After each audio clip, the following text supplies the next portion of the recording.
you all for your cooperation. Yeah, thank you all for your cooperation.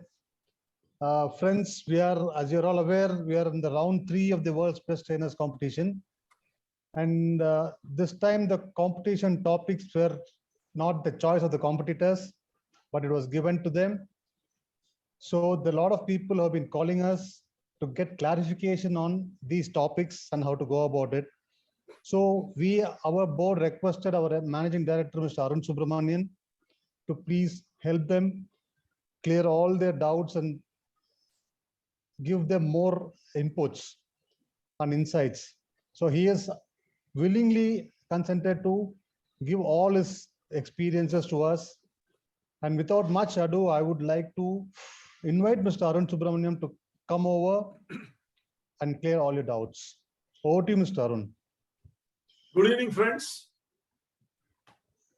So, I have been receiving a few phone calls from our dear contestants, and I have tried to relieve their anxiety as much as possible. But today, in these 2 hours, whatever you want to know, you are most welcome. Preferably, you see those who are having their competition starting Monday to Saturday. Please ask me whatever you want.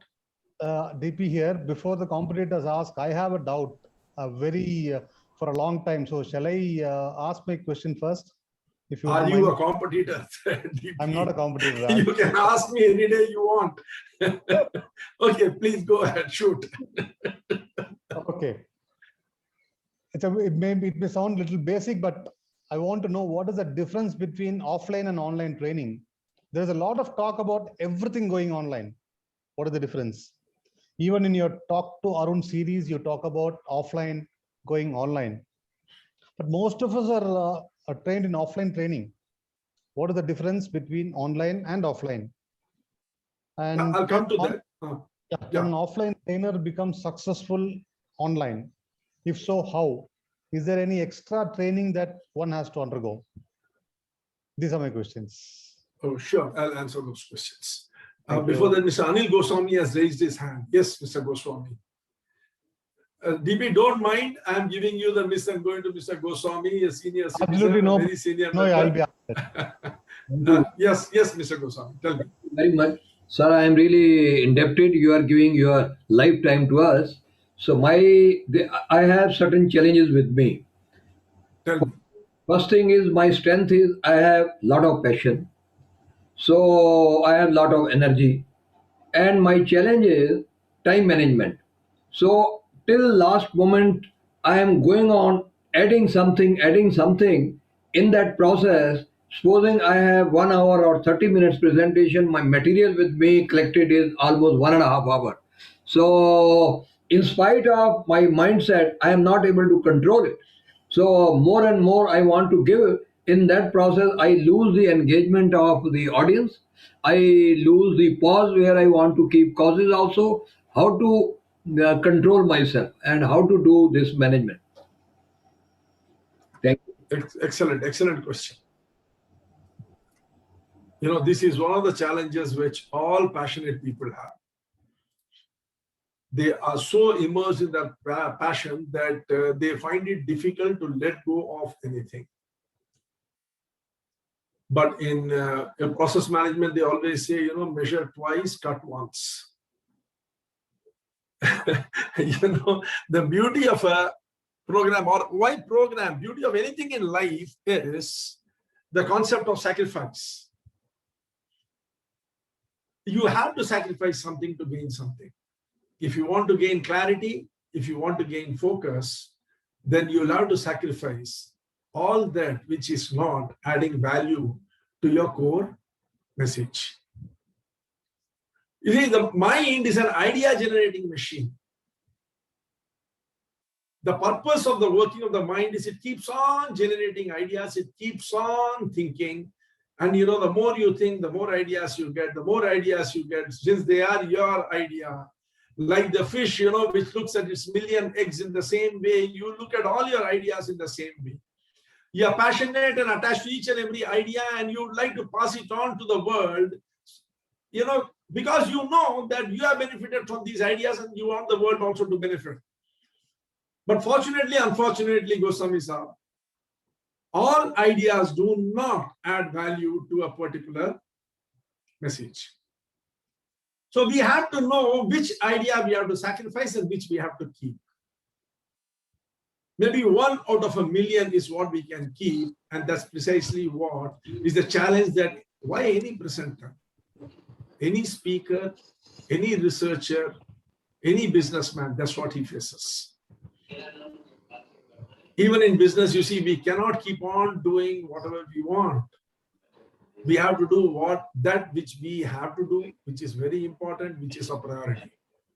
Everything else, you have to ruthlessly ignore and keep moving forward.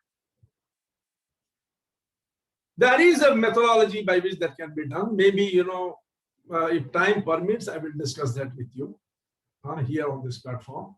But now let us get back to Mr. Durga Prasad's question of offline and online. I don't think there is anyone here who is unaware of the Mehrabian study. It is the most quoted study in the world, which says 7% of all message constitutes word, 38% constitutes tone and tonality, and 55% constitutes the body language. In the absence of the body language, you might not be in a position to, convey your message. Offline, this is a very, very big, tool, weapon, which the trainer has to drive his message. In a classroom session, the eyes of all the participants is focused on the trainer, what he does, how he moves, how he occupies the stage, how is the space management, what is his body language, what does he convey through his gestures, movements. All these things form a major part of his presentation. But online now you can see I'm visible, maybe, if I'm on a gallery view, then I'm maybe visible 1 inch by 1.5 inch. And if I put on, the presentation, then that's precisely how much I will be visible. So there is no question of any body language. Of course, the words and tone and tonality are always there, but 55% is gone. You're operating at a sub-optimal, efficiency. Just, less than 50% of your efficiency you're operating. That is where the failure rate occurs. Recently there was a report released by one of the aides of Obama, Spirotes case, who said that 75% of the people who join offline courses complete the course. I'm not talking about whether they succeed in doing the course effectively, whether they benefit or not, they complete the course. That means 75 people out of 100 complete the course. But when it comes to the same thing, when it went online during the COVID pandemic, it dropped down to just 7%. That means 93 out of 100 people did not even complete the course, even though they paid for it. Many people would have seen in their programs, we are all, there are lots of accomplished trainers here who will substantiate my statement through their personal observation, that many people do not complete the course which they pay for. What is the reason? The reason is very obvious. 1 year back, all courses were being conducted on a classroom basis, on offline. So all the trainer courses had focused their attention on getting you offline ready, where one of the major requirements was your ability to speak in front of people and to carry them. But when everything transited to the online platform, boom, it all went through the roof. And now suddenly you find that you have to conduct your classes, but you have to do it online by practice, by instinct. You start doing precisely what you are doing offline. And the audience lose touch with you, they disconnect, and then the problem starts. Offline, there was a lot of emphasis laid on public speaking. Online, everything has become content driven. And training is a scientific process. It is not just coming and then, what do you call it, regurgitating everything out and then vomiting it out and then, waiting for the people to gather it and go, no, that does not happen like that. Offline training was driven through the principles of Bloom's taxonomy.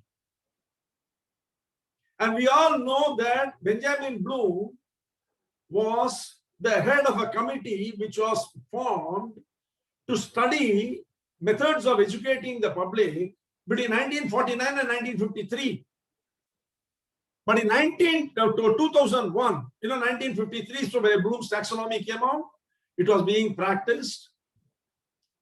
There were 6 levels to it. The highest level was creative, and the lowest level was remembering. Remembering, then understanding, then came apply, then came analysis, then evaluation, then create. Whereas you see, in 2001, it was found after the functional magnetic resonance imaging process started, cognitive science took a giant leap. And in this giant leap came massive changes in how you have to teach people. Came the taxonomy of cognitive learning or cognitive teaching, which did not start with remembering, it started with retrieving, because the basic principle of cognitive science is that everything is already there within you. It is there within you in the form of potential knowledge, active knowledge, that is now current knowledge, as well as past knowledge. So everything is already present there. So the emphasis was on retrieving.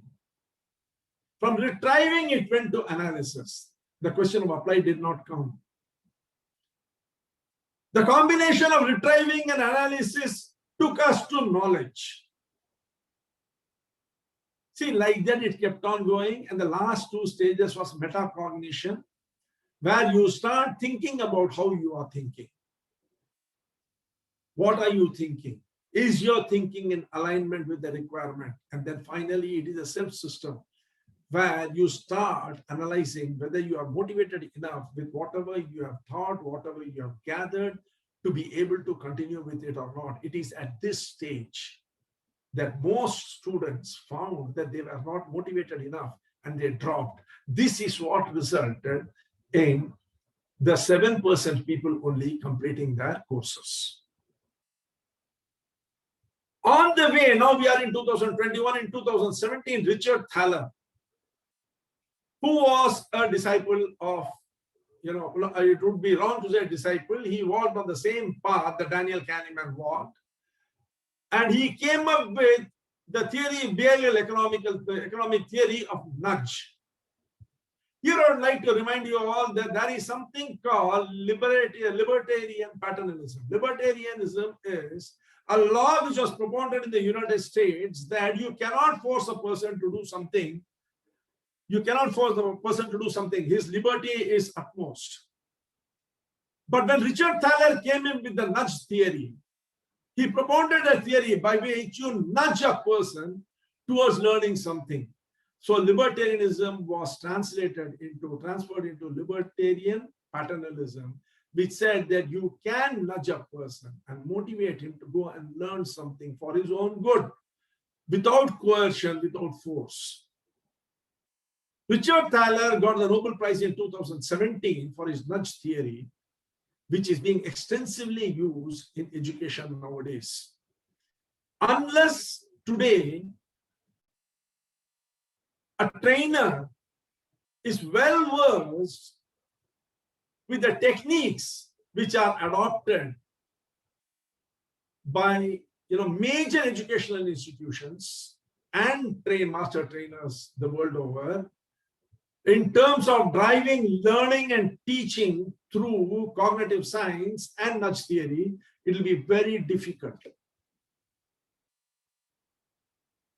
Because moving forward, we are moving into an era of uncertainty and ambiguity. Everything which we had done earlier is collapsing. Social models are collapsing, business models are collapsing, educational models are collapsing. We are at that crossroad in human evolution when we literally have to reinvent the wheel. And to support this journey of reinventing the wheel, you have people like Richard Thaler, Daniel Kahneman, who have contributed enormously to understanding the human mind. And believe me, we have not even scratched the surface of how the human mind works. Much more could come out in the days to come. You know, oftentimes Darwin is misquoted as having said, survival of the fittest. No, he did not say survival of the fittest. I'm sorry, friends. If you go back to your drawing board, you will see he never said survival of the fittest. He said survival of that species which can adapt itself the most to the change. We are called upon to adapt ourselves massively today. And this is where trainers come in. Trainers are the bridge between the past and the future. No other profession possibly is going to become as important as the training industry going forward. Everyone, every individual in this world is going to have to upskill and cross-skill. And that, on this digital platform, from the confines of their residence, trainers will have to drive the learning. I'm not saying teaching, because as per cognitive science, the person will have to be ready with implicit learning desire. Only then the learning can take place. And that is where trainers come in. Good trainers, my dear friends, are going to be a massive premium. They are going to charge massively. And they are going to really make it big. Please mark my word. Write it down on a piece of paper and keep it in your pocket. Your time has come. Those days of starting a program, putting a price of 100 rupees and having to go from door to door asking people to join you is over. As the great saying goes, you know, that if you have built a good mousetrap, the world will beat a path to your doorstep. If you have learned how to drive learning through implicit, desire generation within the audience's mind, you as a trainer are going to be on premium. People are going to come and fall on your doorstep wanting to learn, because the coming days are all about change, change, and change. Does that answer you, Mr. Durga Prasad? Wow, such an elaborate answer. You gave the complete genesis of training itself. And thank you so much. And I'm sure it would have benefited all the 53 people here. Yeah, thank you, sir. Thank you. Thank you. Yeah, tell me anything else? Thank you, sir.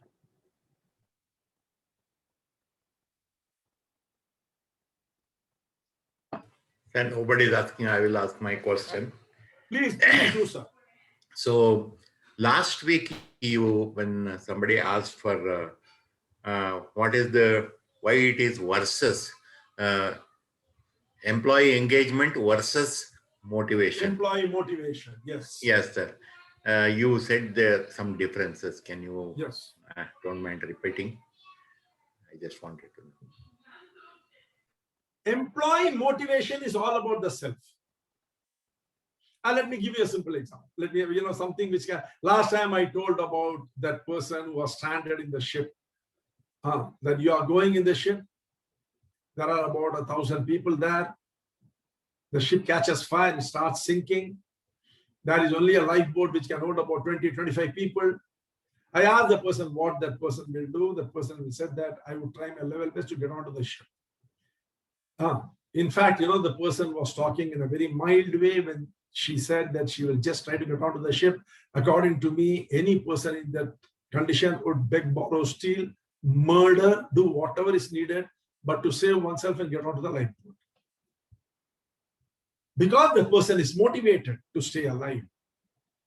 Motivated to stay alive, that is what is the job of the reptilian brain, to keep you alive. But at the same time, if you are on that ship with your family, you do all these things, beg, borrow, steal, even murder. But there is a small difference. You will try to first get your family onto the ship, then follow. That is engagement. Motivation is directed towards yourself. Engagement is directed towards your family.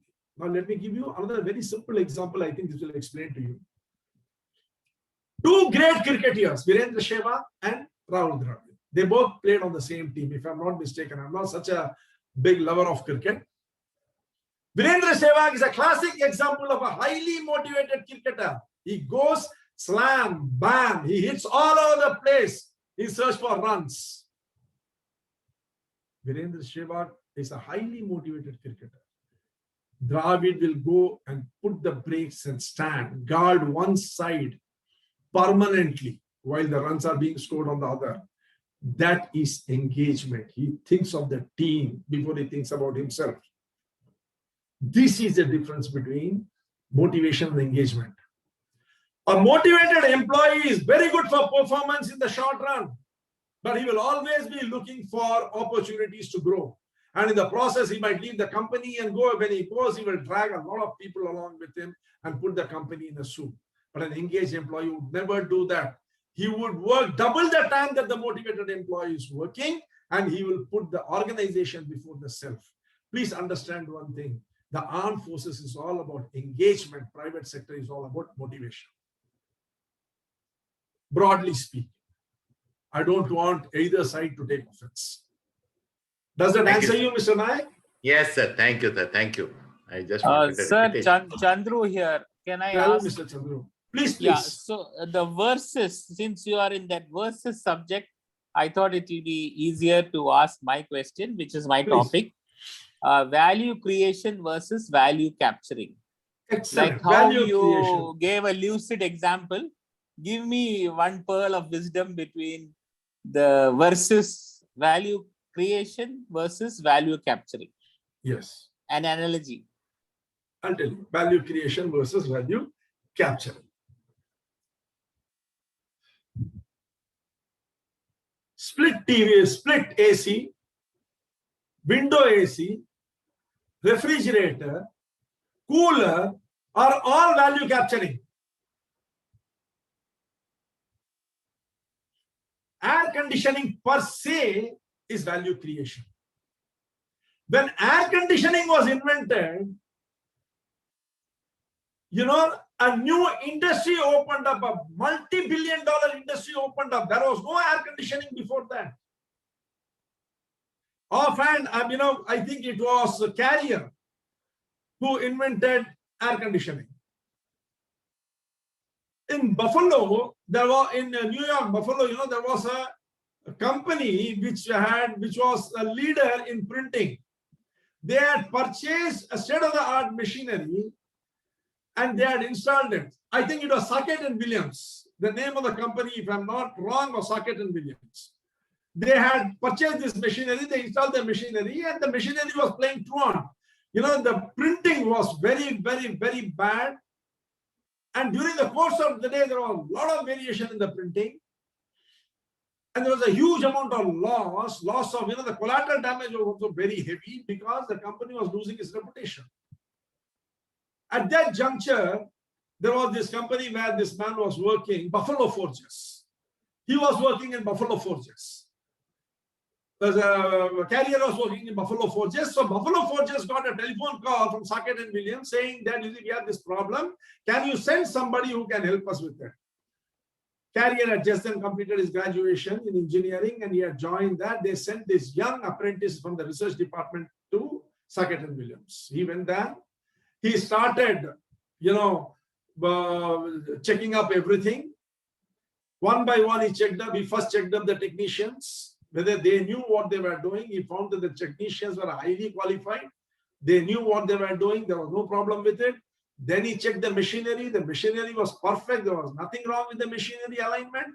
Then he looked at the material was the best which was available in the market. No problem with the machinery, with the material. Now he was flummoxed. He checked the process was also perfect. 3 days he spent trying to understand what it was. 72 hours he spent. At the end of that 72 hours, that day in the night, he was walking on the streets far away from the Pittsburgh railway station. As destiny would have it, he started moving towards the Pittsburgh railway station. He started moving in the air. He saw at the end of the platform, a steam engine was standing. As though drawn by a magnet carrier, he started moving towards the steam engine. Suddenly he stopped. There was an idea, a germ of an idea trying to pop out of his head. He started moving towards the steam engine, which was enveloped in a fog. As he moved into the fog, it struck him. Here is the solution. The solution was when air is passed through water, it is possible to control the temperature and humidity of the environment. And there, my dear friends, you have the air conditioning. This is value creation. He created value, redefined the way the world will live and do business. After that, everything is value capturing. They started making window air conditioners. They started making refrigerators. They started making coolers. They started making split AC. What else? What not? If I'm not mistaken, the first cinema hall was called Rivoli when it was opened as an air-conditioned cinema hall in New York City. So you see, value capturing is when you capture the value of a product through efficiency and sustaining innovation. That is value capturing or process innovation. Value creation is when you create an innovation which creates a market creating innovation which is always submerged under the water like an glacier. You understand what I mean? Like an iceberg which is 3/4 submerged under the water. Tamil சொல்றது road போட்டா கோடு போடுறது, கோடு போட்டா road போடுறது, road போடுறது is value capturing. I don't know about that. I don't know. What I mean to say is, you see, value create. See, 80% of all our, what do you call it, developments in business have been value capturing, like total quality management, Kaizen, Toyota management system, Six Sigma. Everything is value capturing. That is the reason, why there is so much of commoditization happening in the world. Industry after industry is getting commoditized only because we keep on focusing on how to capture value, how to make our process more efficient. We don't think of creating new products. Value creation is all about creating a new product. Hope that answers your question. Yes, perfect. Thank you. Beautiful. Mr. Subramaniam, can I go and ask you a question? Who is it? This is Suma. Please do. You spoke about implicit learning design now with online training, right? Yeah. Keeping that in mind, how do we, derive or understand the process of training, content creation, structuring, keeping the implicit learning design in mind, because the whole idea is to get the learning done. You see, in this case, I will say that the whole thing starts with the process of conceptualization. Conceptualization is going to become very, very, very, very important. For the simple reason that all of us have different types of learning which we are exposed to. And unless you are able to conceptualize a subject adequately, you will not be able to create a program which will drive implicit learning. What is implicit learning? Implicit learning is a desire within the individual to learn, to want to know more. Now, let me ask you a question, Mr. Suma. You go and talk to a group of audience about something which they already know. Do you think you will be able to impress them? Definitely not. So what will happen? Within the first 5 minutes, they will disconnect with you. Very true. If they are very good people, very decent people, very social people, they will do? They will mute the video and get up and do something else. Am I right? Of course, sir. No doubt at all. Okay. Now you have got only one other choice, to talk to them something about which they don't know. Yes. Now, if you go and talk to them about something which they don't know, let me assume for a few moments, I start talking Russian to you now. Will you be interested? Not really. Not really. Then what will you do? Again, the same thing. You will mute the video, get up and go. There are only two sides to a coin. The first side is talking something which they know. The second side is talking something which they don't know. In both the cases, this is what happens. So what do? You conceptualize the program in such a way that you give 30% knowledge of what they know and add 70% of what they don't know, and you transit in such a way that they develop an interest. They want to know what next. Where is this leading to? What are the indicators? What are the milestones? How is it being directed? When that happens, you will be able to create a desire within the individual to want to know. Conceptualizing a program, then structuring it properly, going through the program architecture, being able to create a narrative, weaving it, and then delivering it through the science of narrative grammar is what will make your program successful. This might all sound, very, very high funda. It is not. First is you have to conceptualize the program correctly. Second is you need to structure it.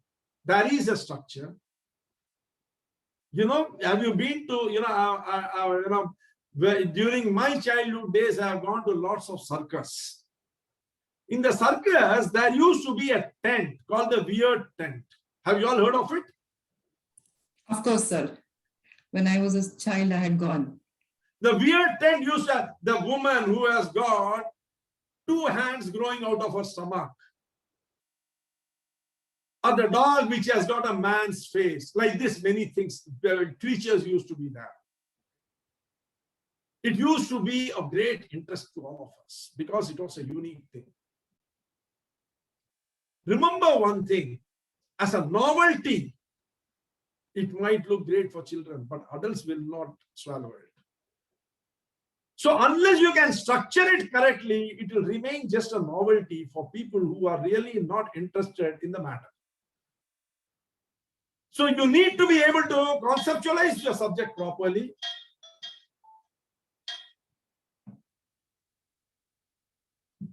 You need to be able to conceptualize the subject properly. Then you need to be able to structure it. Once you have structured it, you should know how to weave the elements through principles of transitioning, cohesion, and coherence. And then you should know how to narrate it through the implicit learning grammar. That is a particular grammar, how you have to do it.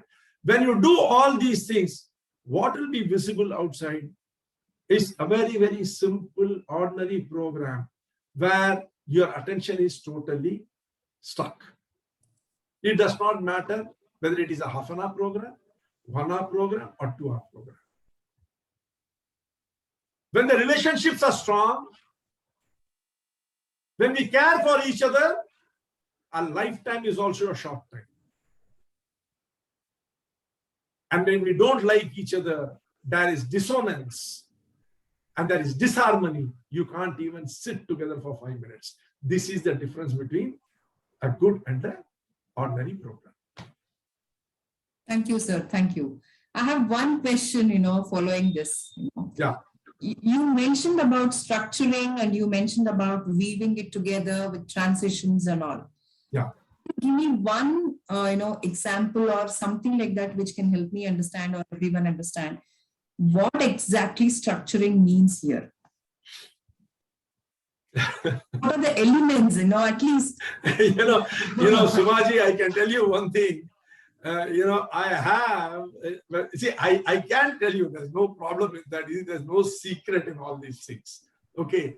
I can, discuss all these things with all of you. I would love to, because, it will benefit all of you. If you feel, then definitely it is there for you. But one thing is what I would like to say is that it is a very long thing. I do conduct classes for people, advanced classes for people of master trainers, where I talk about conceptualizing. That's a 9-hour program.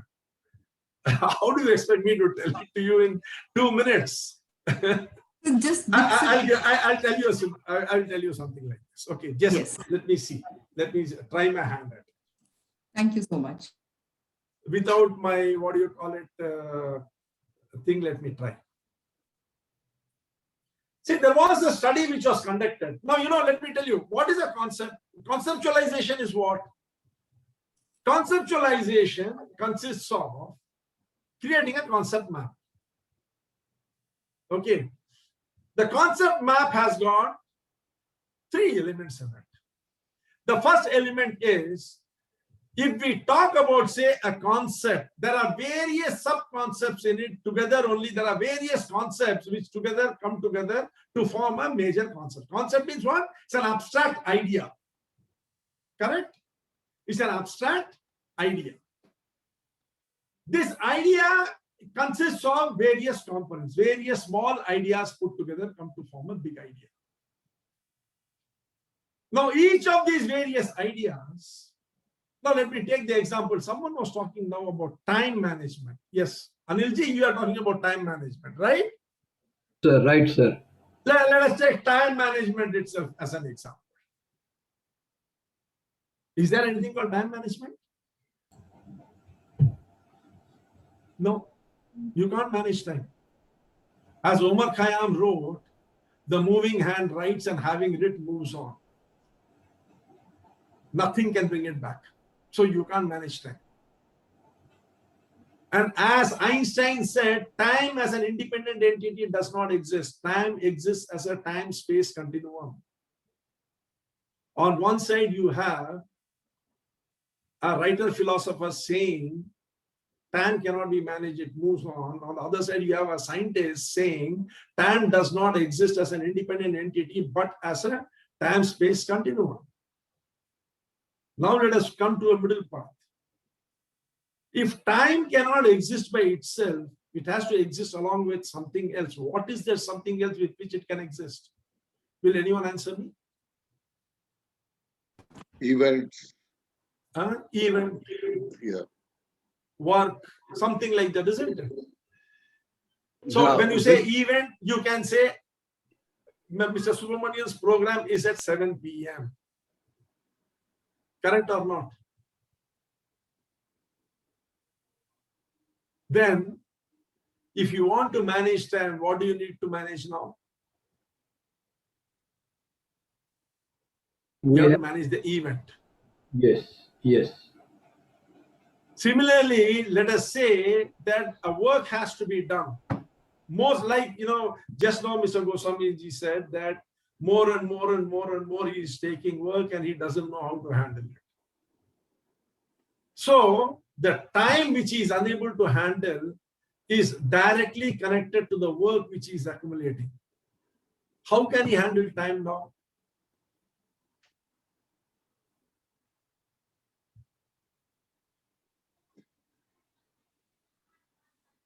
We can only manage ourselves, not you can decide which work to do, which not to do.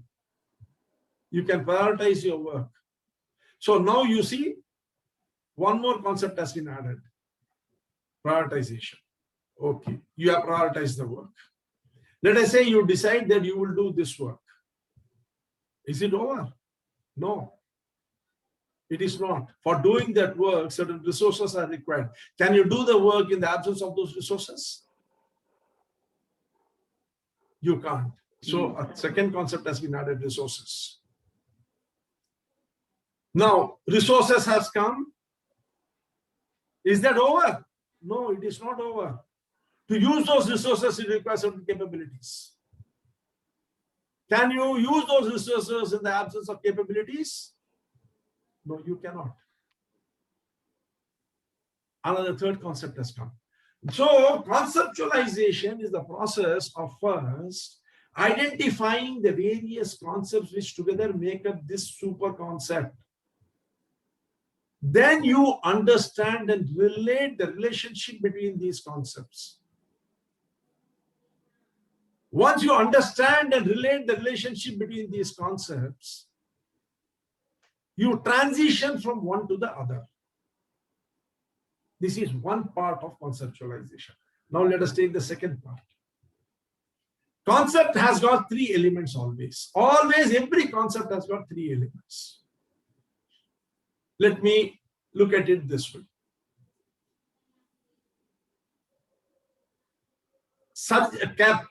Cancer patients, when surgery was done to cancer patients, 58% of the cancer patients survived for a period of 50.3 months.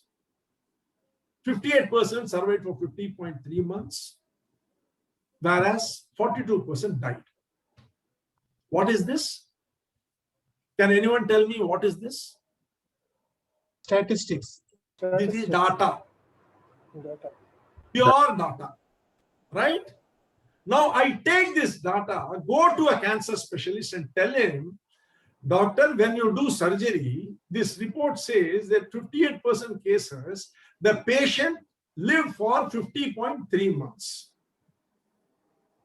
When this was done, it was found that there was an increase of 34% of doctors, cancer specialists, taking up to surgical intervention in cancer treatment. What is this now? What happened here? The data was used as an information to the person, which resulted in something else. Correct or not? Correct, correct. So now you see your data being converted to information. Yes, and decision making. Number three, when someone saw that there was a 34% increase in the number of doctors, see, these are all statistics, these are all facts. You can go and check it up in Google. When 34% of the people, when the 34% increase was there in surgical intervention by cancer specialists, when this information was got, Google decided to find out whether it is right or not. What did it do? It removed bottled soda water, and kept bottled water at eye level. And boom, they found there was a 57% increase in their employees using bottled water instead of soda. So the information got tallied. Can any one of you tell me what is the insight from this? So taking the right decision from the information. No.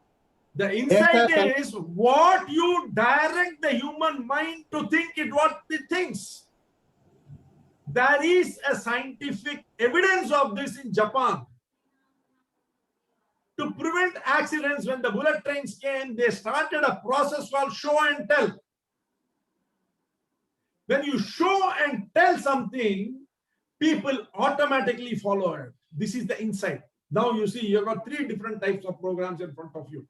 One, you can do the program based upon the data which you have got in your hand. That will also be right. You can do an entire program on anti-cancer therapy by talking only about that, 50.3 months of extension was there, when surgery was done, how the surgery was done, what surgery was done, what was the demographic profile of the patients, what sort of a cancer they were suffering from, an entire program can be done based on data. Then you can scale up. You can now do the second lot of program on cancer chemotherapy or cancer treatment based upon information. And the final is you can do the therapy based upon totally upon insights. Now, you want one more example? I will tell you. But it can be a very controversial example. Is it okay with you all? Go ahead, sir. Okay, sir. Okay, sir. But no one should mind. This is not to do anything with religion or belief or anything. Yes, yes, yes. Sure. Sure? Sure, sir. Are you all promising? Yes, Go sir. ahead, sir. Go ahead, sir. Okay. Now I'm telling you. Supposing you have to do a program on terrorism.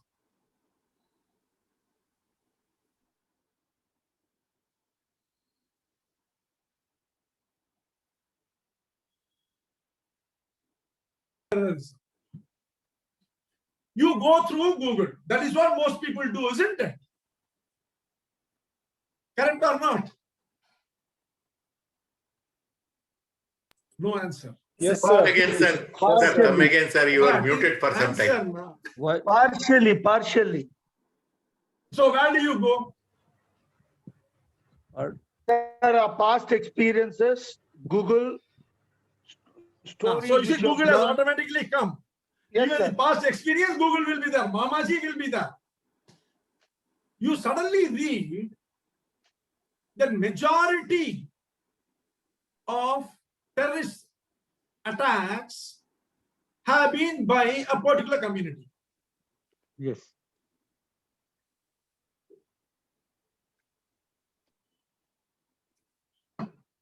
Now you start your program. The program contains details of what are the various, since 2010 to 2020, how many terrorist attacks have been there, where all it has been there, which communities have been affected the most, how many people have died, what all the government has done to control this, all these things. How big a program it can become? It can go for weeks to months. 2 days. Huh? It can even run for 2 days. Okay, correct? Very good. Now let us do the second level. Now let us go to the second level. What do you do? This community, what is the total population of this community? You find out that the total world population of this community is 26.541% of the people belong to this community in the world. So how many terrorists are there? Like a grain of sand on Marina Beach, only one grain of sand, number of people are there who are indulging in this activity as compared to the total world population. You start thinking, why? What has happened to this one grain? Why is it behaving like this? You suddenly find there is radicalization. Now you prepare second program. Remember one thing, the first was data, the second is information. You start preparing a presentation based upon how all radicalization is taking place, where all radicalization is taking place, what are the conditions under which radicalization is taking place, what sort of a strategy you have to put into place so that radicalization does not take place, how can you handle the current set of radicalized people, how to prevent future people from becoming radicalized. How big can this program become?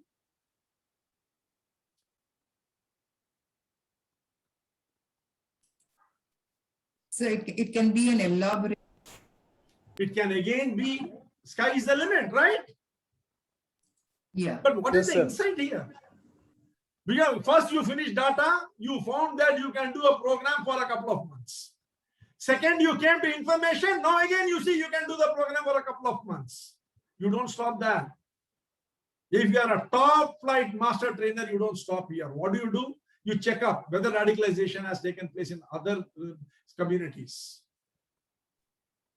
You find out why radicalization has taken place. What are the causative factors which is driving radicalization? You find out that socioeconomic conditions drive radicalization. You find out poverty drives radicalization. You find out lack of education drives social economic disparity and poverty.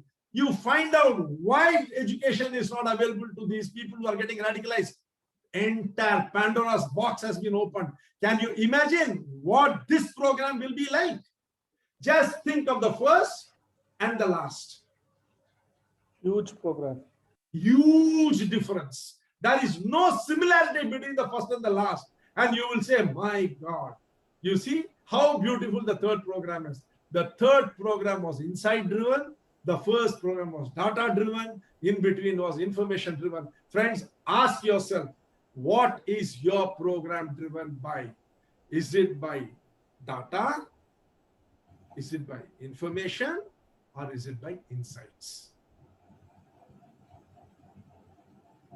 Everything will become clear. Sir, every program or every talk with you is nothing less than a brain surgery. I don't know how many brain surgeries I have got. And how many more to go, I don't know, but absolutely, you cut open the cortex, the cerebrum, everything, put in something and then stitch it together. Thank you so much for your time. Yeah, I'll give you one more. Let us take one more example and see, so that you know this might be a bit complex. Let us see a third one. Okay. Let us say, you know, there is this grocery shop in the middle of Chennai. This grocery shop is supplying to a catchment area which has got 10 Sarana Bhavan restaurants in there. Can some people please mute? There is some noise coming from behind. Can we mute, please? I can hear noise. Arun, let me mute everybody, and then you can mute yours. You can unmute and then start. Yeah. Yeah, you can unmute and start. So you see, this grocery shop is supplying to 10 Sarvana Bhavans. Now, Sarvana Bhavan is that, you know, for those of you who don't know Tamil Nadu and Chennai, let me tell you, it is one of the most popular eateries in the state, and it is a very, very, very good eatery. Quality is very good. Everything excellent service. Everything is fantastic. They are also a very good paymasters. So what happened? 1 month suddenly, this grocery shop did not receive payment from one of the Sarvana Bhavans. Now, this grocery shop has a system that it will stop supplies to anybody where the payment is delayed.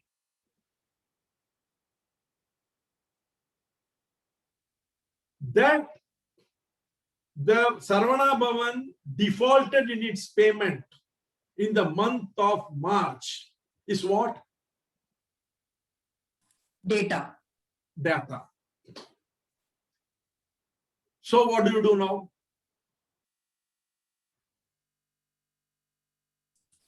Bring in the information and, you know, see how many times they have, done. Correct. Absolutely. Now the manager there, what he did, he started checking how many times this sort of a default has happened from this restaurant. They found that there has never been any default. Always they are paid in time, but this time definitely they have defaulted big time. Where other 9 people have paid, this person has not paid, 15 days have gone by. What should the person do?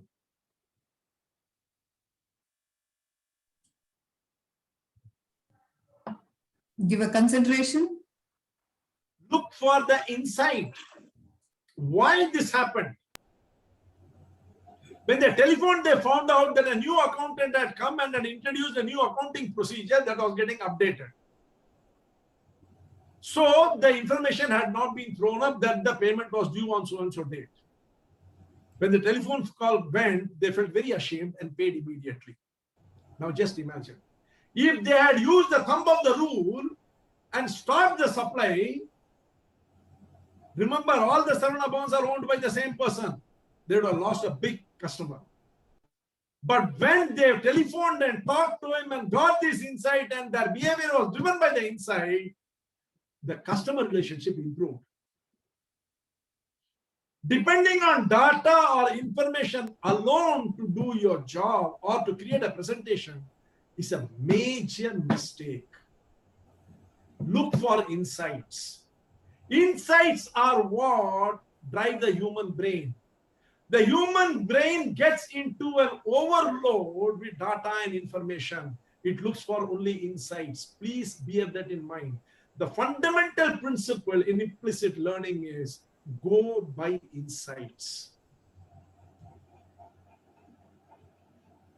Those of you who have attended my anatomy of storytelling, it started with a question in my mind: when could storytelling have started?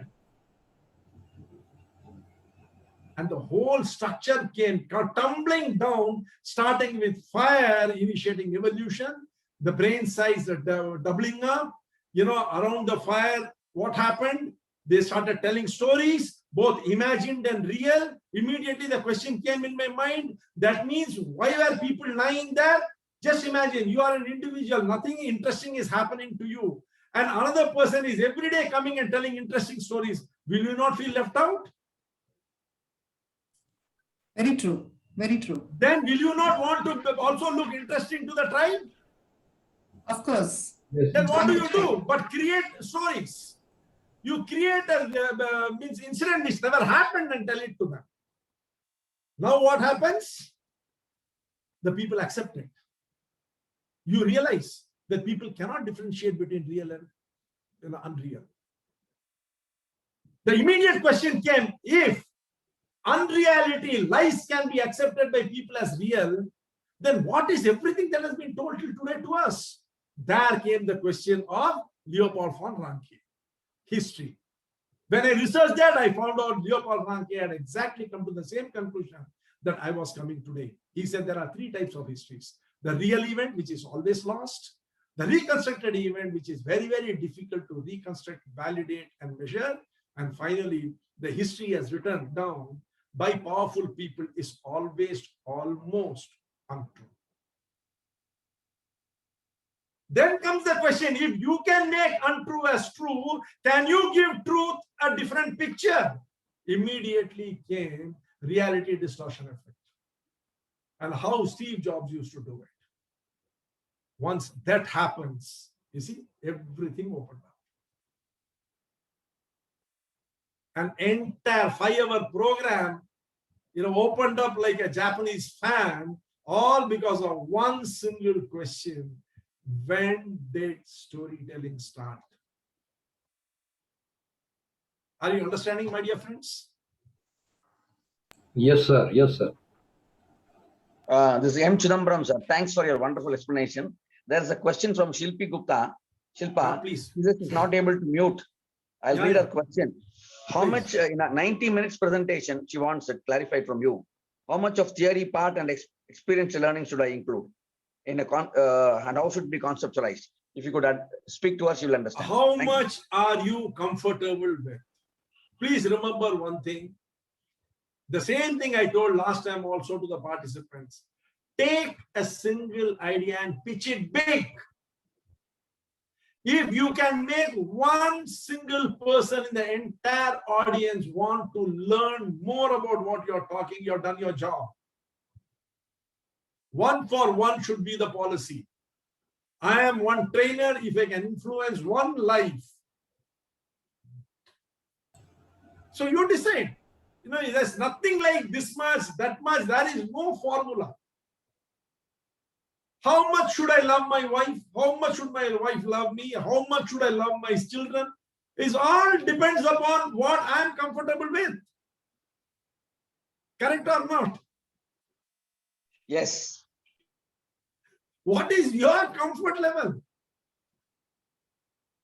What are you comfortable handling? Whatever amount you are comfortable handling, handle it. Don't go by what the world says. The world is not important. You are important. Please understand one thing. Aham Brahmasmi. I am the creator. The creator does not go around asking what I should create. He creates what he gives him satisfaction. Do whatever you are comfortable, do that which gives you satisfaction. Everything will be okay. Arun sir, one Yes, sir. question. Who You is it? mentioned about creator satisfaction, Who but is training it? is all for the client. Who is it? Suresh. Please tell that first and then ask the question. Sure, Yes, sir. tell me now. You Question. mentioned about Agam Brahmasmi, and you also mentioned about what you're interested at. But we know that you also mentioned earlier that any program is only for the client, customer, and it is Yes. not about me. So Correct. how do you look into it?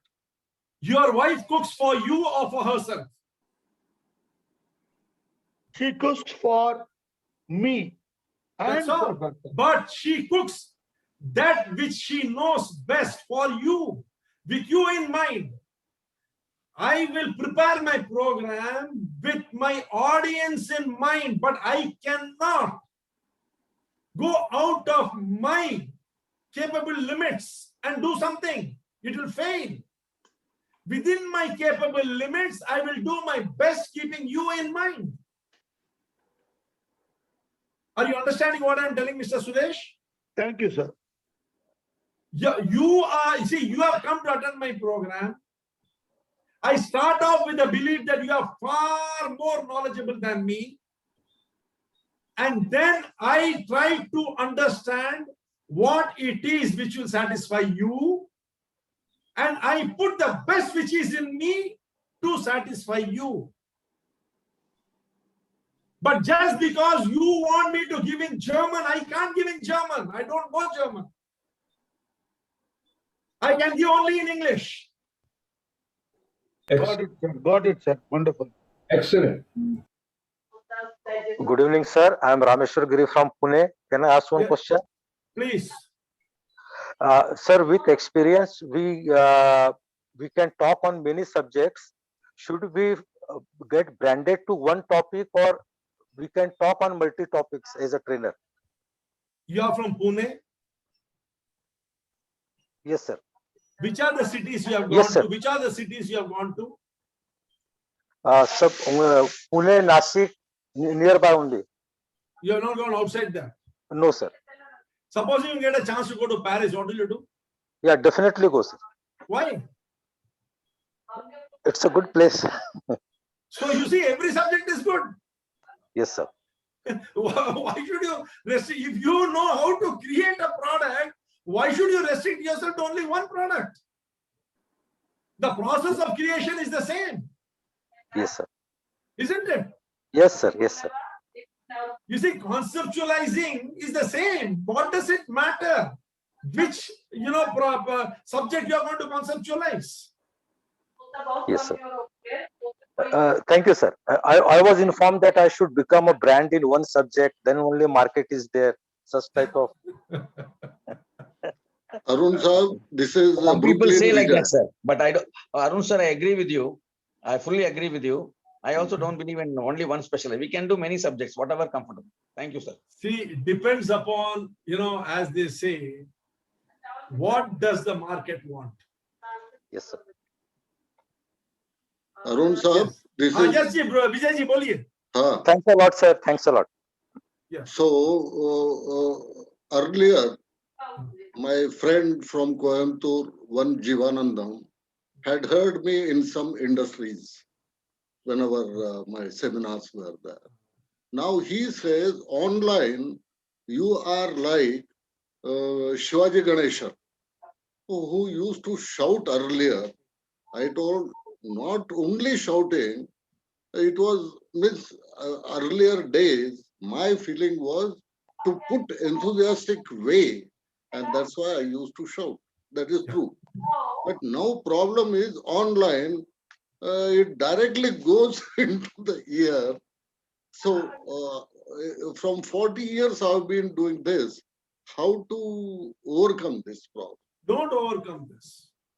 Wow. That's wonderful.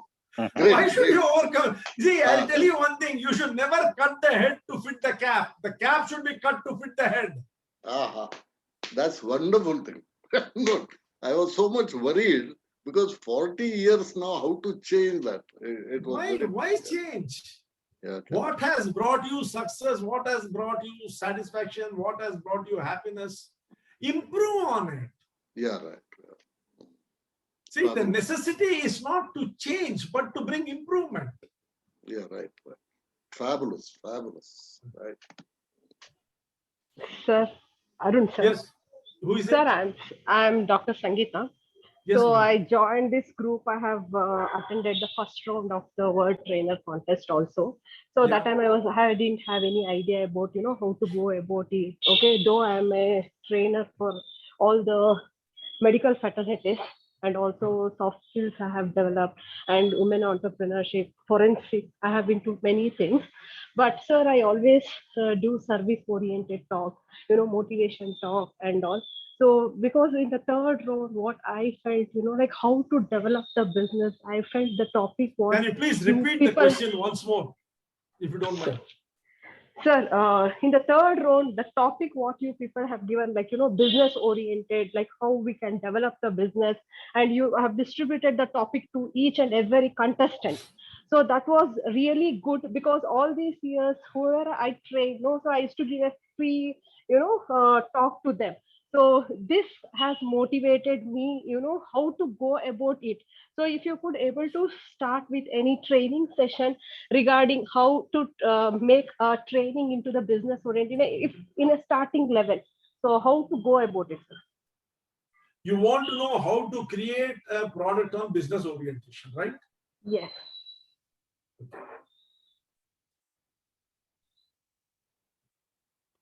Madam, the most important thing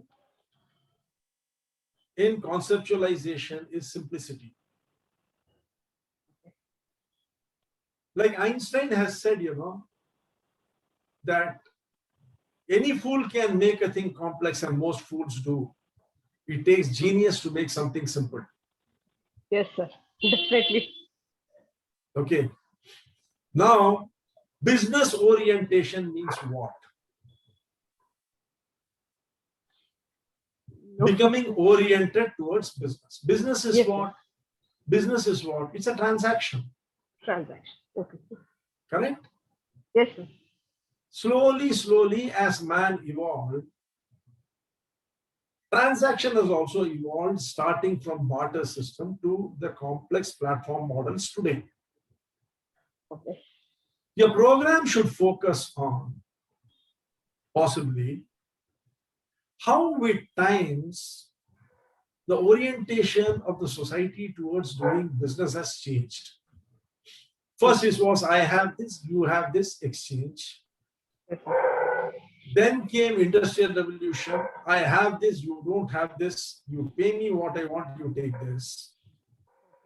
Then came service orientation. I have this, you need this, but there are two other. Please mute. There is a lot of noise coming from background. You see, I have this, you need this, but there are two more people who can give this. So you have the opportunity and the choice to take from any of them. So you go and take it from that person who can give you the best service. We moved into a service era. Then, we have entered into an experience era. We talk about customer experience. How people are now craving for a better experience. How they are craving for their pains to be relieved and gains to be added to it. They are looking for something extra. Slowly, the need is keeping on changing. The demand of the customer is keeping on increasing. This is directly borne out by the law of diminishing returns in economics. The first rasgulla tastes very, very sweet, very nice. The second rasgulla, slight 1% dip. Third, another 5% dip. Fourth, 10% dip. When you come to the fifth, sixth rasgulla, you don't like eating it. It becomes a pain. Similarly, orientation towards any particular model of transaction keeps on reducing. So you have to keep adding, peripheral values and support system to it to do it. Today, at which level are we? Business orientation means at this level, what do you need to be aware of to be able to do good business, good transaction? What is required today in this 21st century? What do you require so that you can do good business? That is what is meant by business orientation. Are you understanding, madam? Am I making sense? Yes, sir. Yes, sir. Will you be able to do this? Yes, sir.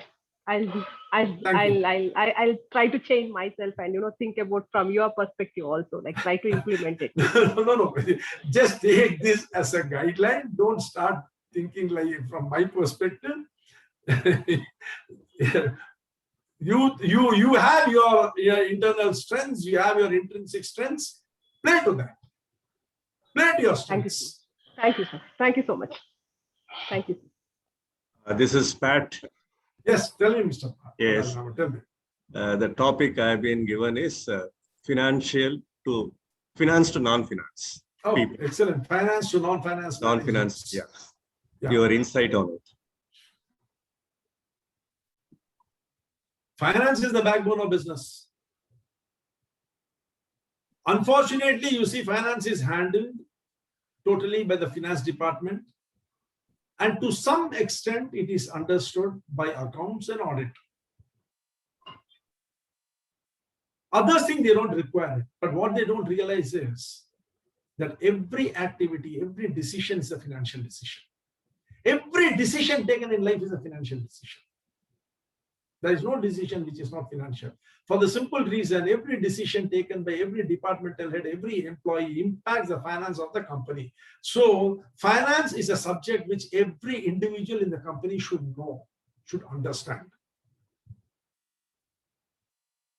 Finance is not just the backbone, it is the ultimate objective of doing business.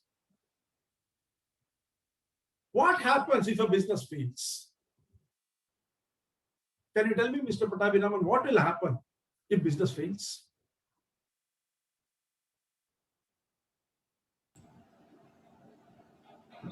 Can't hear you. You are muted, Mr. Pattabhi. When a business fails, it leads to loss. Then people suffer from the loss. It leads to ruination of hundreds of families. Families, yes. Families come to the street. Daughters and sons can't study. Their education is lost. Marriages are on the rocks. Lives are ruined. Society is affected. That is the level of the impact of finance on society. Even Jains, they only worship two Hindu gods, Ganesha and Lakshmi. Why? Ganesha is the remover of obstacles and Lakshmi is the goddess of wealth. Life is all about smooth sailing without obstacles and amassing riches. Any business which does not generate wealth, business is not about making money, it is about generation of wealth. Generation of wealth and making money are two different things. When you generate wealth, society prospers, country prospers, people prosper. Why is finance very important for non-finance people? Because unless non-finance people understand the importance of finance and the financial implications of what they are doing, company cannot do well. If there is no fiscal discipline, financial discipline in an organization, then the organization is going to go down the drain. Be it salespeople, marketing people, HR, inventory, purchase, administration, everyone needs to understand that every minute that they are spending in the office is directed only towards generating wealth through that enterprise. That is the level of importance of finance for non-finance people. If a finance man doesn't understand production, the world will not come down. But if a production man doesn't understand finance, yes, the world can come down. He needs to understand that if the output is 96% instead of 98%, then automatically he is contributing to 2% of loss to the organization. And that 2% taken away from the profits is going to have a major impact on the balance sheet and on the cash flow. Finance is very, very important for non-finance people, and I think you've got a wonderful subject. You can play havoc with it. Devastation. Thank you. Thanks for the input. Hope I was helpful to you. Yes.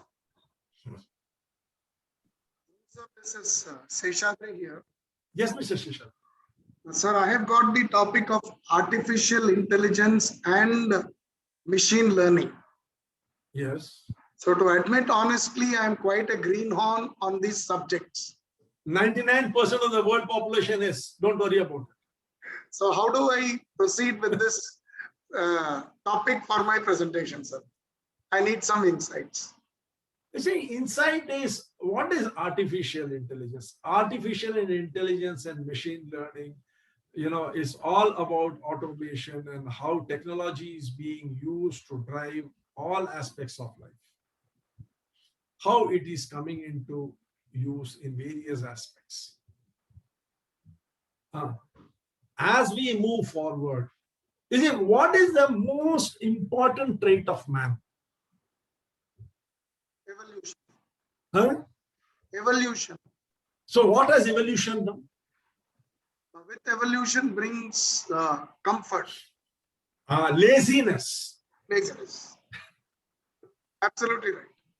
So artificial intelligence and machine learning is all about legalizing, legitimizing your laziness, and in the process, enhancing your efficiency. Machines don't make mistakes because they don't have emotions. But remember one thing, what you teach it, only it will do. So man will still be required. Yes. I don't think I will be able to help you a lot in this because I am not very well versed in this area. When is your program? It's on the 15th, sir. 15th. There is still a lot of time, I think. What is the date today? Today is 3rd, sir. 3rd. Okay, if you want, I can study this a bit and then I can get back to you with my insights. Because otherwise, I myself am an equally a greenhorn like you in this. But my daughter-in-law is with IBM in artificial intelligence, so I will ask her. Sure, sir. Thank you, sir. Thank you, Can sir. I give one small input to him, sir? Huh? Can I give one small input to him? Yes, most welcome.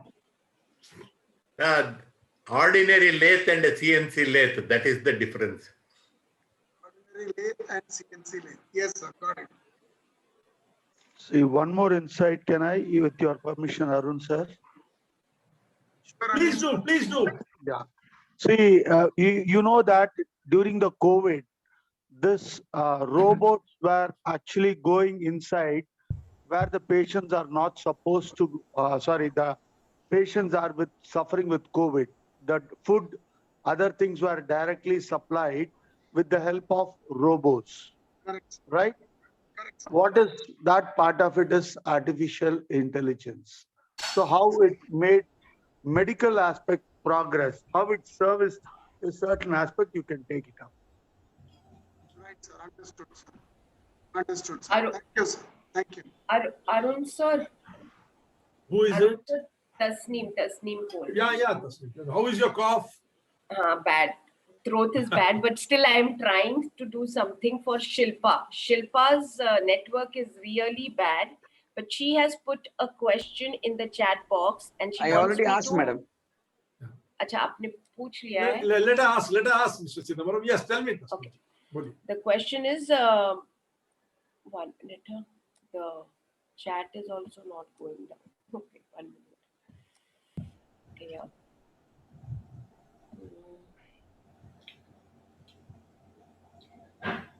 So her topic is conflict resolution. Uh, And she wants to know that how much theory and experiential learning in 90-minute speaking session should be conceptualized with. Yeah, that's why I said that, you see, whatever she is comfortable with. See, conceptualization is not time bound. Conceptualization is a methodology used by master trainers to design a program. You understand what I mean? Conceptualization brings in various perspectives by talking about a particular subject from various dimensions. Okay. Okay.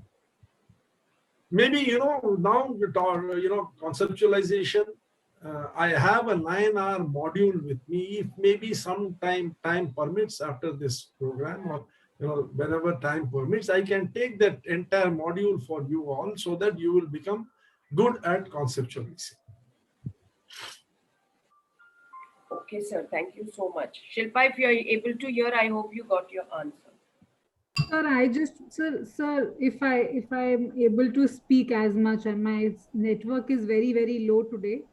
So I just wanted to ask, like, we are talking about experiential learning when we are online. Like nowadays, we stress a lot upon experiential learning because we need to hold the audience.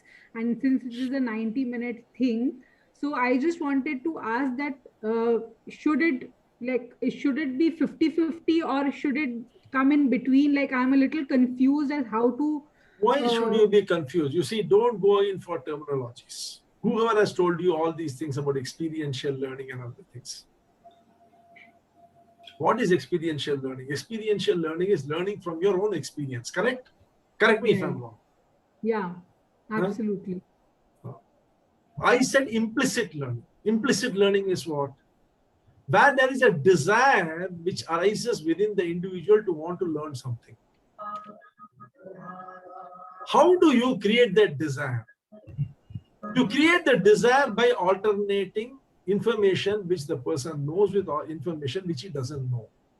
By transiting through the information which the person knows and then taking him, guiding him slowly towards the information that he doesn't know. This is a strategy which has evolved because of the nudge theory propounded by Richard Thaler, who got the Nobel Prize in Behavioral Economics in the year 2017. What I would suggest is, you see, these are all things which require certain amount of hands-on practice. You understand, Shilpa ji? Whatever you feel comfortable. See, you take your family as an example. There must be conflicts in your house. There must be conflicts between you and all members of the family. All members of the family have conflicts always between them, but then it keeps on resolving, right? That is how the family journey is. Right.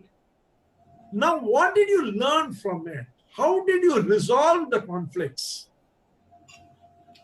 Yes. Use that as the foundation for driving your program. Don't go after these books and other things.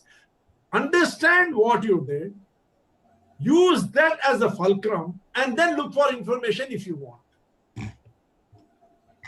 Got it, sir. You understood what I mean? Yes, sir. Sir, actually, I was getting confused because I am a very personal person. Like I would want to share my personal experiences, but I'm not a very corporate kind of a person where I can drive people towards what are the corporate things. So I was getting confused whether I should take a very corporate kind of a point of view or should I go personal with it. Fights are fights everywhere, madam, be it corporate or home. Right. Yeah. The concept of corporate came from home only, na? Yeah, and now it is with the self also, sir. So you see, you don't get bogged down by all those things. Simply look into your house. Let us say you have a conflict with your son. Yeah. How do you resolve it? Conflict resolution is about resolving conflicts. Conflicts. Yes. You have a conflict with your son when his needs are different, your needs are different. The perspectives are different. He thinks the best way to spend an evening is making halla gulla and partying with his friends. You feel the best way of spending the evening is relax so that you can study well in the night, have a good night's a good dinner and go to sleep. Absolutely. You want this for him because you think this is good for him. He wants that for him because he thinks that is good for him. Now, how do you resolve this conflict? That's all. Yeah. The same principles which are applicable for resolution of conflicts at home are applicable everywhere in the world. Yes. It is two different viewpoints clashing. Yeah. And how do you accommodate the other person's viewpoint while putting your viewpoint in such a way that the other person is motivated to accommodate your viewpoint, and a middle path is taken which will serve to a great degree both the viewpoints is what conflict resolution all about. Yes. Thank you so much, sir. I have a little joke on conflict management, if you allow. Who is it? Anil, this side. After that, I can ask a question after Anil. Please sir. ask the question, and then the jokes we will have afterwards, because we have got only another half an hour. Let's answer to these things. We have jokes and other things. Please don't mind, gentlemen. We'll take afterwards. Yeah. I'm not sure I'm able to ask the question that well, but when I am Who is looking it? at my, Who is I'm it? Nitika. Oh yes, Nitika. Tell me. So when I'm looking at my topic, I don't know why I feel it is more like a presentation topic and less like a training topic. My mind is working in all directions. I know what are the areas I want to touch about. But I want to ask you, where is that thin line? What is the difference between that presentation and training? Because excellent I know question. you also mentioned one of the days, a training style has to be different than a normal Yes. presentation. So I wanted to What hear is your from you. topic? First, tell me, what is your topic? Remote working. Is an excellent training topic. It is not a presentation topic. I'll tell It you is what a not? presentation topic is. What is the presentation? You take a few pictures. You collect some data and information. Link the picture with the data and information. Put it in a slide. Come and read out the slide. That is presentation. Okay, agreed. What is training? It is explaining the various components of that. No. Making the person understand. I don't know. The audience gets a takeaway from your whatever lesson you have. Actually, even a presentation has a takeaway. So I don't know the answer. Presentation has a takeaway. Definitely, it has a takeaway. Even training Presentation has is a also takeaway. presentation is made by very intelligent people. Who says presentation is not made by intelligent people? No. Presentation is very difficult to make. I agree. Training has an element of transformation in it, to transcend current formation. You see, before the New Zealand-India match, India reaches New Zealand and trains in that place, in that ground for 10-15 days. Why?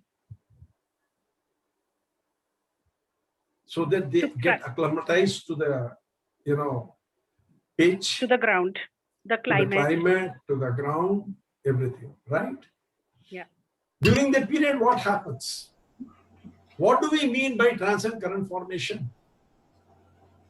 The bowler comes balls, the ball seams, and 2-3 times it misses the outside edge of the batsman. Now the coach, he comes and tells him that you are having a closed stance, due to which within the fraction of a second you are unable to open your wrist and show the full face of the bat. That's why your bat is being missed by the ball. It could take an outside edge and go for a catch. So now what you need to do is practice with an open stance. The practicing begins. This is training. Training is whatever your current formation is, you transcend that, you go above it. Presentation caters to your current formation. When you are talking about remote working as understood by the people is what? Working from home is thought of as remote work. Am I right? But that is not only working from home. It could be remotely. You could work from any place, right? It could be ultimately not going to the place of work and working from any other place is remote working. Yeah, agreed. But do you realize what other things are there in it? You see, in the Chilean mine disaster, a group of people were caught underground about 2,100 feet under the ground in the mines in Chile. People had literally given up on them. And you know, when the rescue operation started, there was another landslide which blocked the tunnel midway through and made it literally impossible for people to reach them. And the boulder which had fallen was miles, you know, in size, and it was not possible to drill through that granite. If I'm not mistaken, a Harvard graduate was the president and a Stanford graduate was the mines minister at that time. They were recommended by the cabinet not to say anything because it happened in a private company. I'm unable to tell you the correct names and all those things. Maybe at a later time I will tell you. A team was put up. From all over the world, people joined. And all over the world, they started advising the group which was there at the disaster site. And under the mine, the miners who were caught about 21 or 22, 61 or 62, I don't remember exactly. They were being led by one individual and he was coordinating. And then, you know, slowly they sent out a wire cable. They could establish contact, and nearly after 70 odd days, every individual was pulled out alive. Wow. This gave rise to a new terminology called teaming. You have heard of team. Have you heard of teaming? No. Nitika? No, I haven't. Just used it, but I didn't know that this is where it came from. Google it and see now. Yeah. Teaming. It is a major subject now in Harvard University. I have a program running which is called Team and Teaming for High Performance. And teaming is all about remote working. Teaming is all about remote working. Remote working is an extraordinarily wonderful concept because you are not restricted in being able to source your expertise from one particular place. The entire world has become a global village, Nitika, today. And that has become possible only because of remote working. And you are considering it as a presentation subject? No, you changed my mind. I suggest you go and Google teaming and see, you will find tons and tons and tons of material on remote working. No, I think my mind was going a little vivid. I started thinking of the drones, the drone attacks, the virtual armies. And then, you know, with one of the other contestants that I was speaking to, we even thought about how this, you know, new war is there. COVID is also a remote working war only, you know. I'll do one thing. I will get you the details of this, what do you call it? Case study. You know, this Chilean mine disaster details, I will send it to you. Thank you so much. I'll send you the details. In fact, a movie was also made on that. It was a blockbuster movie was also made. And, you know, it was a, I'm unable to, you know, offhand get the names across. No, I'm sure I should be able to find it. I'll try and find it. And I'll The personally movie, reach out to you. the movie is called The 33. 33, yeah. 33, is it? Who is it? This is Trilok. 33, yes. The 33 people were caught underneath. Very good. Arun So I sir, got my case study. Yes. Thank you. just one, if you permit, one suggestion I can also give her, as well as it works for artificial intelligence. Today, you know that sitting somewhere in the office, you can handle your kitchen, your electrical equipments and other things, and make your food ready by the time you move from your workplace to your home. And the gate, everything is connected. It's all automized and remote controlled. Remote control itself is something, a connectivity of remote working. Thank you, Mr. Suresh. Very nice input. Yes, any other questions, please? So good evening, Jyotsna here. Yes, Josna, tell me. No, so just trying to understand that. So when we present, the presentation should be such that they get trained through a presentation, and then they implement it. Should The we say that? presentation should be such. You see, when you hold that space of a trainer, you are in effect a mentor. What are you doing? You're plowing the mind of the audience, making it fertile, and sowing the seeds of an idea, motivating the audience to air it, sun it, water it, so that the seed can germinate and grow into a plant and achieve its fullest potential. That is what you are when you hold this stage. You are termed a trainer, but in fact, you are a transformer. Training by dictionary meaning is repeating a particular action in a focused manner till it is perfected is what training is. But that is not what is happening here. The real term here should be either a transformer or a mentor. But by popular usage, we use the word master trainer. Thank Is you, it Mr. clear, Arun. Josana? Yeah. Thank you, Mr. Arun. Thank you so much. Thank you. Thank you.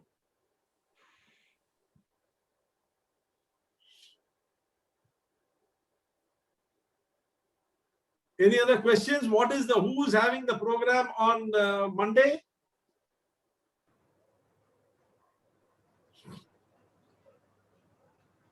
Romita. Asma Zaidi. Romita. Asma. Okay.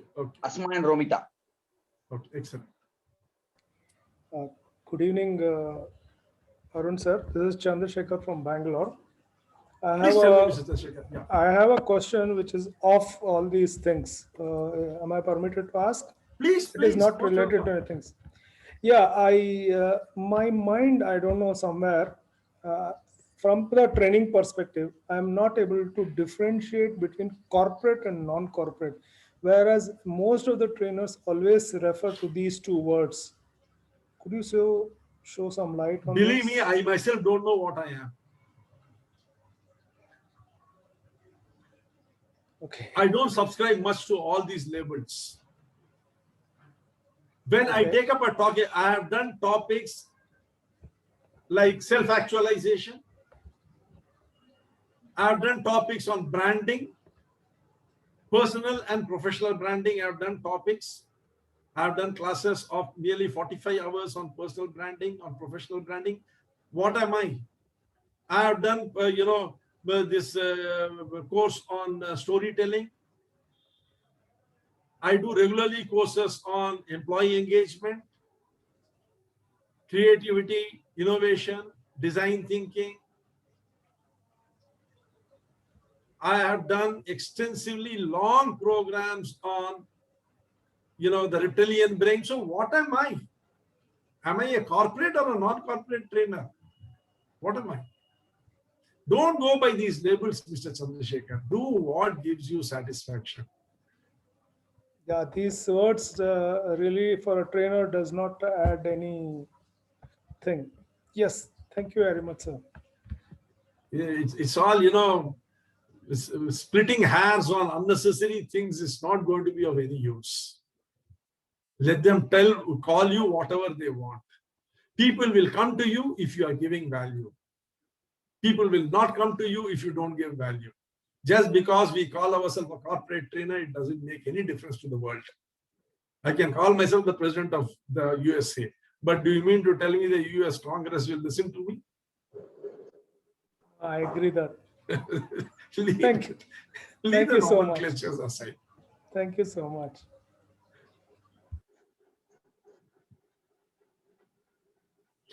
Yes. Any other questions?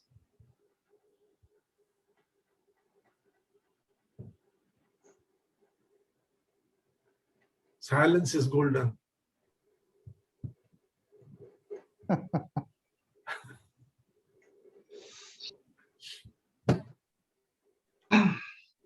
Silence of so many trainers. Imagine. Imagine the magic. Yeah, silence everybody. Silence is meditation.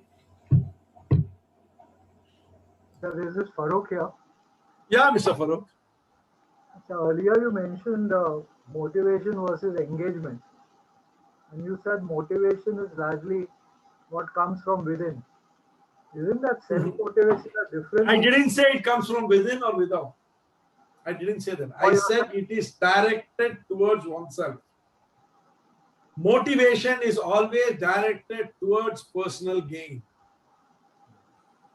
Engagement is always directed towards outside, towards the company, towards the family. That is engagement. Does not motivation lead to engagement? Of course it can. Depends upon the circumstances. And depends upon how he is treated. See, I had conducted a program on employee engagement. There are many people here who have attended. There we had discussed how to transition from motivation to engagement. As per the Gallup poll, only 17% of the employees in the world are engaged, 83% are disengaged. But that does not mean 83% are not motivated. There are many who are also motivated.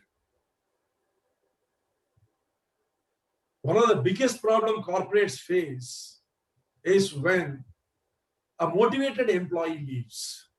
What does he do? When a senior motivated employee, a highly motivated employee at a senior level leaves, he pulls with him dozens of people who are working under him. What good does he do to the organization and to the people whom he is pulling?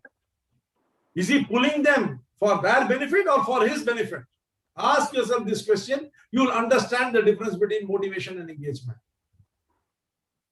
A company which has fed you all these days, which has given you a platform from which you can grow and build your career, you are making a hole in that organization by taking away 20 people along with you. Why? You want to go for greener pastures, go. Why do you want to make a hole in that organization? Can't you go and build a team for yourself there? Are you so incapable that you can't go and build a team for yourself? Do you need to take these people and make a hole in this company? Is that your level of loyalty? This happens when an employee is motivated to grow and will use any means to grow. But an engaged employee will never do that. Even if he has to go in search of greener pastures, it's always possible that he might not have an opportunity in this organization at the given moment due to various circumstances. He might get a very good opportunity outside and he goes. But when he does, he will maintain good relationship with his ex-company also and want that company also to prosper. He will not make any, he will not do anything which will disturb that organization.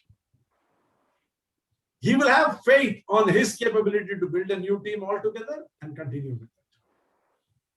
When he pulls these 20 people, what good is he doing to these 20 people? He is taking them not for their welfare, but so that his life will be more comfortable there.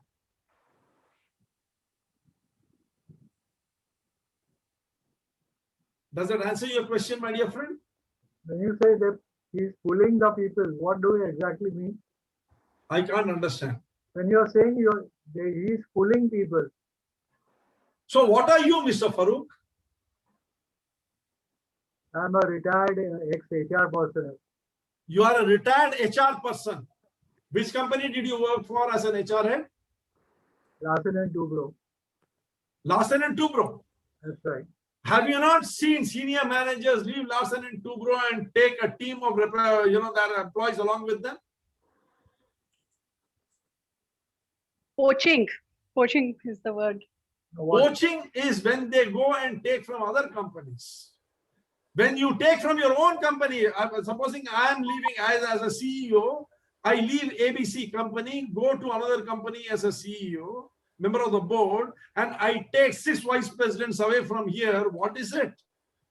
Why am I taking them? No, but an engaged employee will not leave. For my own comfort, for my own benefit. So what you're suggesting is totally wrong. So you are telling, use the word an engaged employee will not leave. So you do agree with me that there is a difference between engaged and motivated, right? Yeah, there is a difference. Then what is the argument here?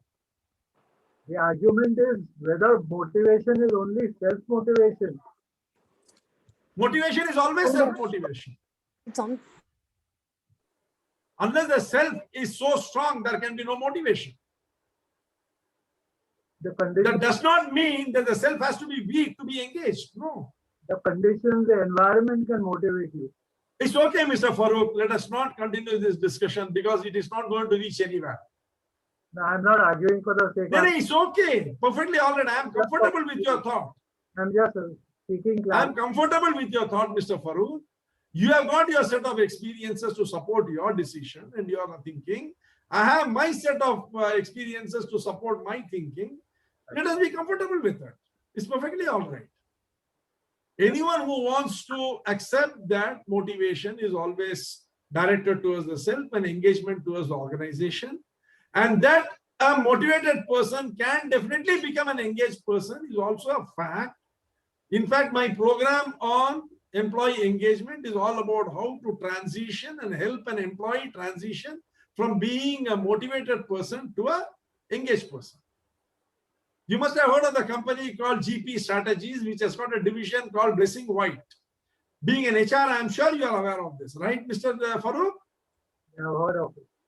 And Blessing White has a major program on how to transition motivated employees to engaged employees. They charge around $1,200. Please Google, you will find it. Right. Thank you. Thank you.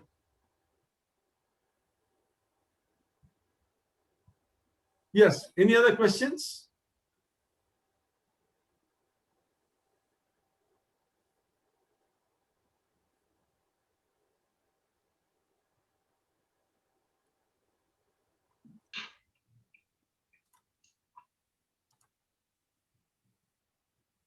If there is no question, we are exactly 6 minutes away from 9. Arun, this Mohan here. Yes, Mohan. I have one perhaps last question. Now, you mentioned about this cognitive learning and also its application, how well it can be applied in the online training programs when we conduct it. What are the essentials of it and how they become the bedrock of online training? I love your question, Mohan. At least asking me to recount the entire Ramayana exactly at the last minute, giving me 1 minute. Okay, so the reason... And that too, you're not talking about the abridged version. You want the entire Tulsidas Ramayana to be told. What I'm asking... I have not done you any discredit, Mohan, in my lifetime, as I can remember. Why are you giving such an onerous... Now you see, you are making me want to talk about time management. You see, every work requires a certain amount of time to be done. Time to do it. Okay. Now, very briefly, I'm telling you, you see, cognitive learning follows the principle that the student should want to learn. If the student doesn't want to learn, then you cannot teach him. You can take a horse to water, but you can't force the horse to drink the water. It is based upon that principle. Now, another thing, let me tell you. I don't know how far the offline training programs have researched, learned the science of learning. I don't know. Because you see, I don't have any experience.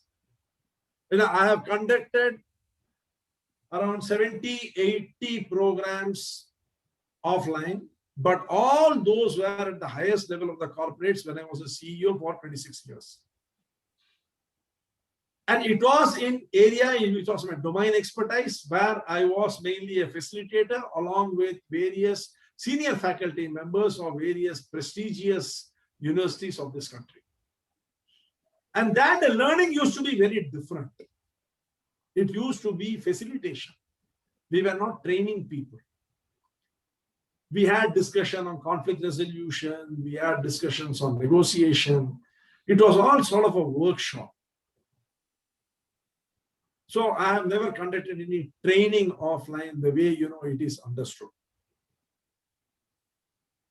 My experience totally is offline, and I had to learn the basics of it. And like any corporate person, I'm a very strong believer that it is your subordinates who teach you.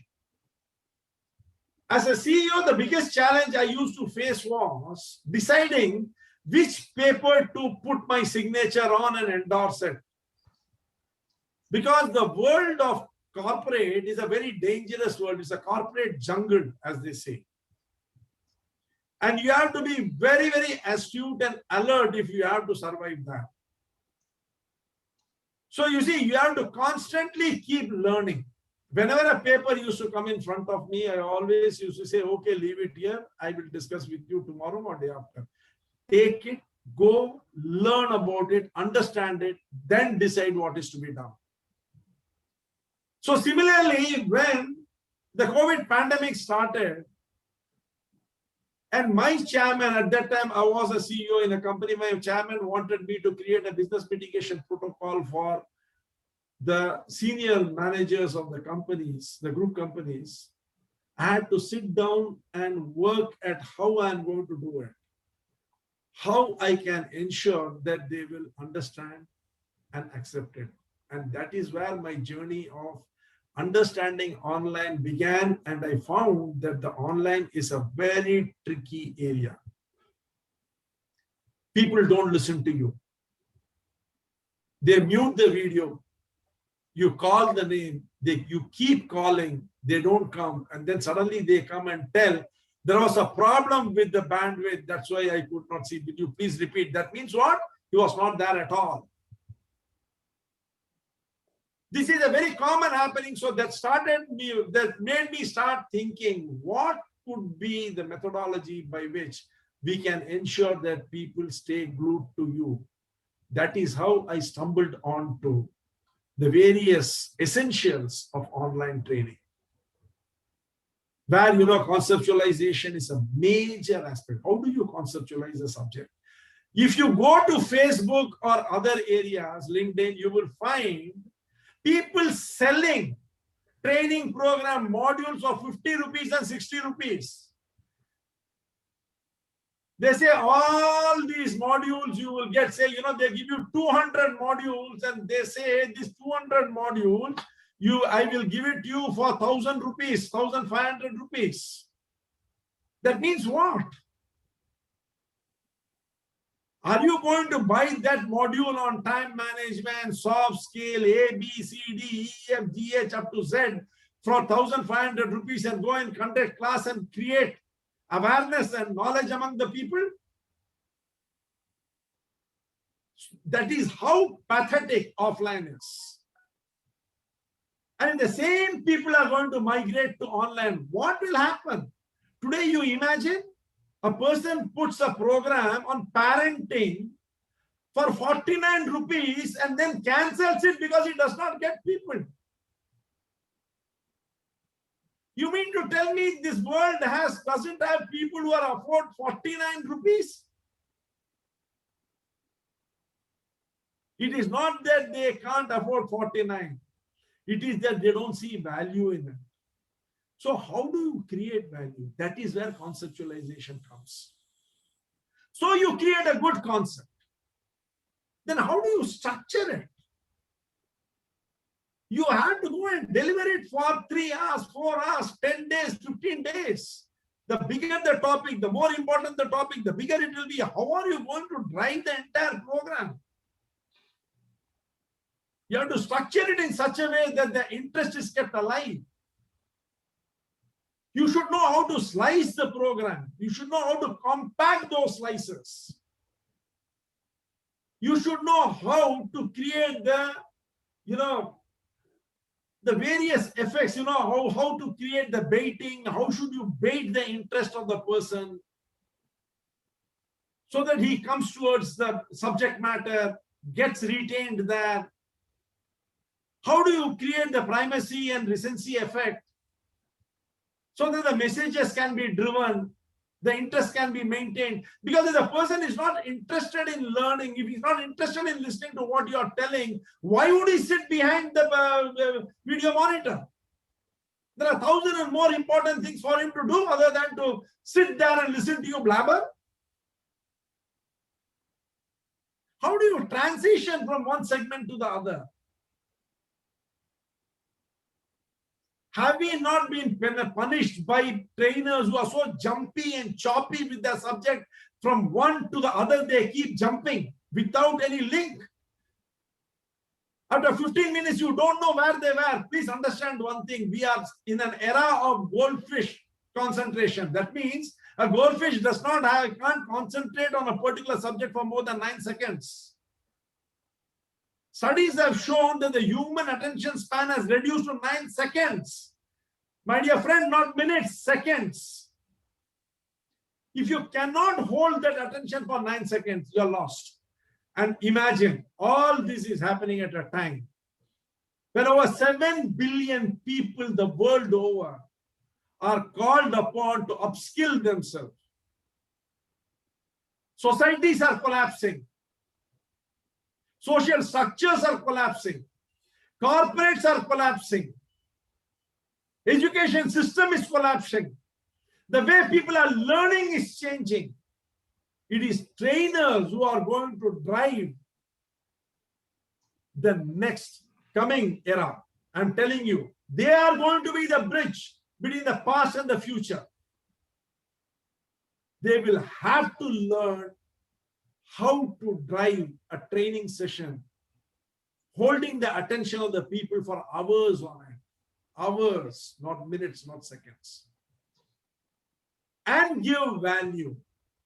Create a desire in the people to want to learn more. Because you see, what you can teach in these couple of hours is like a grain of sand. What they can learn on their own, if their interest is generated, is enormous. As they say, knowledge is the ever-increasing circle of ignorance. With every single word you learn, you realize that the world of ignorance has opened up. What is narrative? I'm asking you a simple question, Mohan. You asked me, supposing, let us say you want a suit. You tell your wife, there is a party tonight. I want to wear a suit to that party. He said that I'm very busy preparing for my next presentation, which is there tomorrow. So you do one thing, go and get me a steel gray suit. She goes, comes back with a bag full of steel gray woolen balls. What will you do? Ultimately, the suit is made of those woolen balls only, isn't it? That is the difference between the content and the program, the narrative weave. How do you weave the content so that it comes out as a beautiful suit which will enhance your appearance and make you, the cynosure of all eyes in that party. The narrative weave is very important. What is the grammar which goes into that narrative weave? What is transitioning? How do you move from one part of the program into the other? How do you create a cohesion? How do you make it look as one single structure? How do you draw coherence out of various disparate information which is there in that program? These are all the grammar which you need to know if you have to succeed in this platform. Because on this platform, you are not just competing with that individual for his attention. There are the entire world is competing with him for that attention. As you are sitting, if you keep a gallery view and keep seeing, somebody might be looking to the left, talking to somebody, someone else will be looking somewhere else, talking to someone else. If your wife were to come and tell you something now, Mohan, can you tell her, shut up, I'm listening to Arun Subramanian? Your dinner will be blown to pieces. Please don't do that. And don't blame me if you don't get dinner. I am in Bangalore, you are in Chennai. I can't help you. So you see, you perforce need to be able to hold the attention of people. No, Arun, the question is, the first thing is somebody have to be trained. In case I have to get trained, and then I'll have to practice.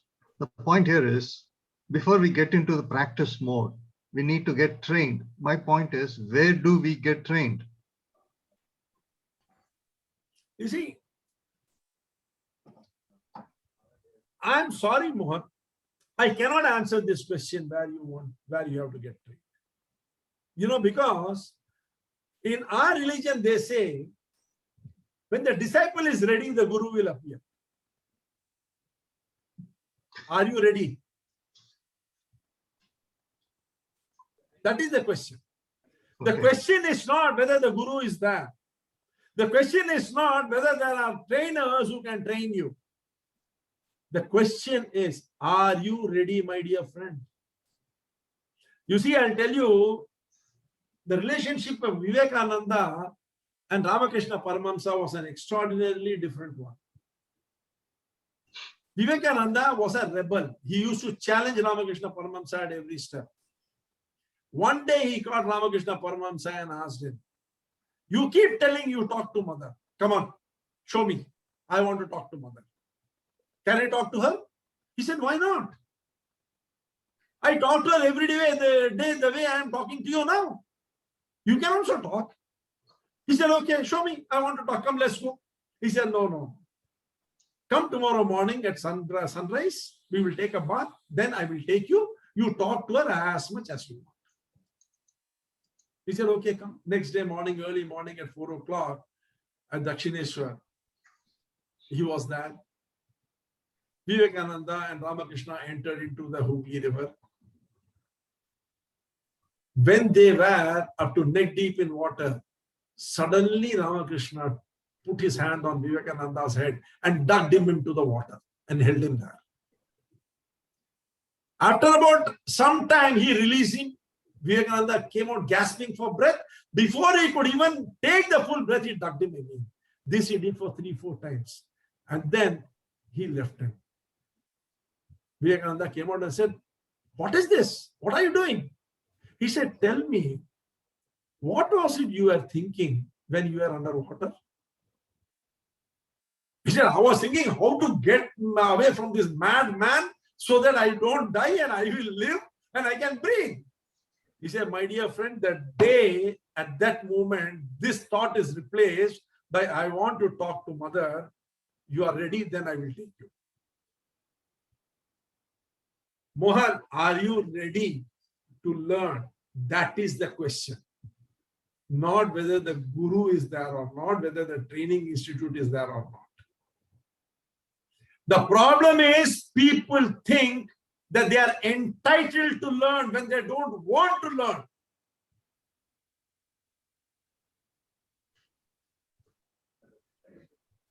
Can I share a thought from Vallalaradigal? Please, please. To Mogan. ஒரு 3 வார்த்தை தமிழ் வார்த்தை. பசித்திரு, தனித்திரு, விழித்திரு. Perhaps that can answer the question. Can you please explain that? Where do I get trained? Yes, one thought. When you started, you said, no, I am taking the horse to the pond, but I cannot make the horses drink the water. There is an extension of thought. If you can afford to take that horse around the pond, round and round and round, and stoke up is the element of thirst, then the horses have to drink water.